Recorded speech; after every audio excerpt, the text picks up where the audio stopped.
Narrated by Leanne Frecklington. For Lazarus Payne Casey. Dark Sparrow. The Mastermind. Prologue. Random overthinking. My name is Dark Sparrow, and I don't give a shit about anyone else. Why? Because I witnessed my father's death, and I am my only family. Who was involved is still a mystery, seeing as I had to run for my life. Born and bred and having lived my whole life in Nankin City, USA, I somehow inherited my mother's British accent, even though I was a problem child sent to countless therapists after my parents' divorce. I am a dominant female bounty hunter by choice, and I do what all frightened police cannot, bloody wankers. I am an expert vigilante who is not afraid to split a person's face open. That is why I am in police custody awaiting bail on another planet more Earth-like than I'd first realized. Could anyone on Earth truly grasp this? I am faced with 2 charges, having committed anywhere from 10, 20, or 30 crimes, depending on your perspective. If the authorities only knew the truth, or if anyone saw it from my perspective, I am sure they would agree my victims had it coming.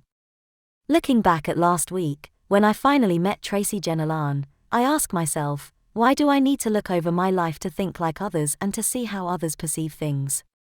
Why do we have to share our feelings while we hold a teddy and expect closure on the past?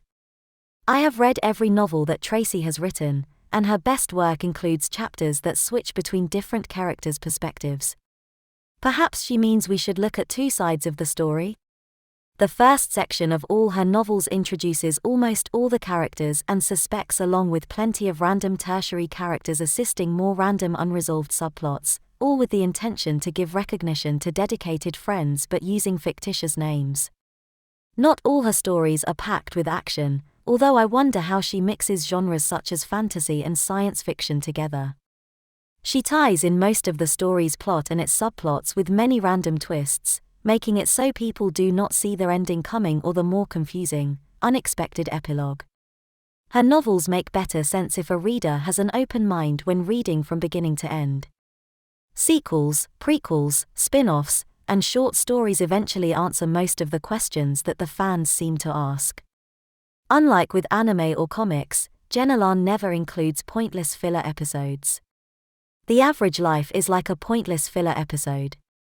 When will it end? I want to ask Tracy questions about her fiction, but then I must keep my superior stature over her. After all, I am more than a schoolteacher for underachieving morons. Look past your own life, and do not be so quick to judge. Why am I thinking of her, apart from how she uses a pen name to keep work and literature separate? Just last week I met a teenage princess named Trinity. So, I have been doing my homework, studying anything I can find connected to the supernatural. Trinity belongs to a magic university that sanctions the magic arts, divine, arcane, and psionic. Trinity's sidekick and my rival, Jane Turner, is a mentally spastic twit.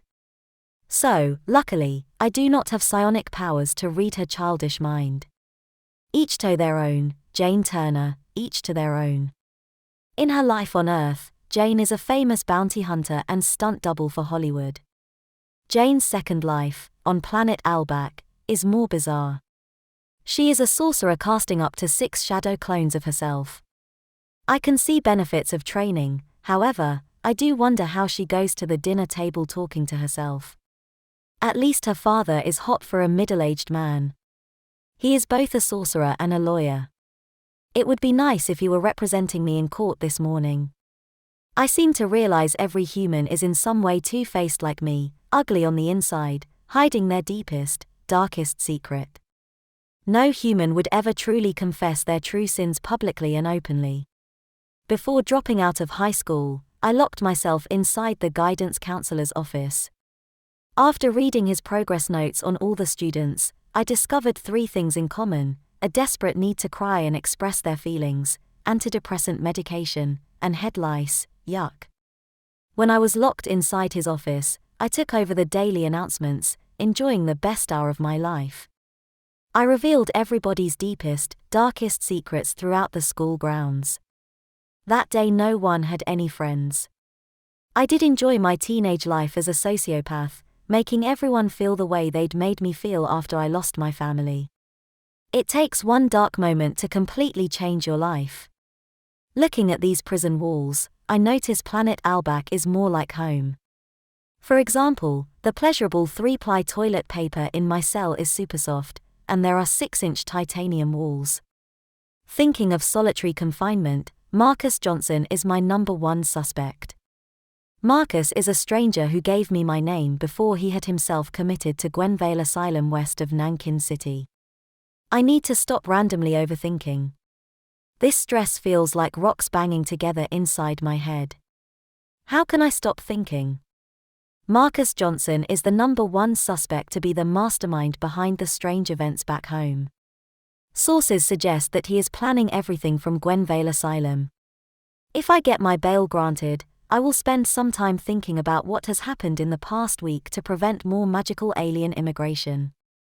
Hopefully someone else can fill in the missing pieces to this strange story. Troy Marino nearly stopped the otherworld invader everyone seems to call the cyborg.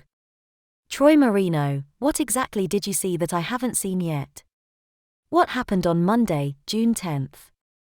Who is the man inside the cyborg suit, and how did you not see that one coming?